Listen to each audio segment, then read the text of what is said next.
En tant que catholiques, nous avons l'habitude de faire bénir des objets religieux, que ce soit par un prêtre ou un évêque. Lorsque nous faisons bénir un chapelet, un crucifix, une branche de palmier ou tout autre objet, il devient sanctifié de manière permanente pour un usage sacré. Toutefois, avec le temps, les statues et les chapelets peuvent se briser à force d'être utilisés, ou la palme peut se dégrader naturellement. Comme nous sommes appelés à faire preuve de révérence à l'égard des objets bénis, comment pouvons-nous nous en débarrasser correctement lorsqu'ils sont endommagés? Les objets sacrés, qui sont destinés au culte divin par la dédicace ou la bénédiction, doivent être traités avec révérence et ne doivent pas être utilisés pour un usage profane ou inapproprié, même s'ils appartiennent à des personnes privées.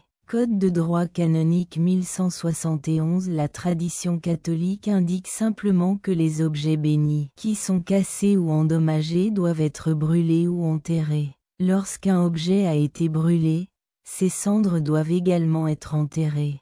Si l'objet ne se désintègre pas dans la terre, comme le plastique, il est acceptable de le briser et de le jeter de manière appropriée. Dans le cas des bougies votives, si l'on peut le faire en toute sécurité, il faut les brûler complètement. La tradition de rendre les objets bénis à la terre découle de l'idée qu'un objet sanctifié au nom de Dieu doit être rendu à Dieu, de la même manière qu'une personne est enterrée et rendue à la terre.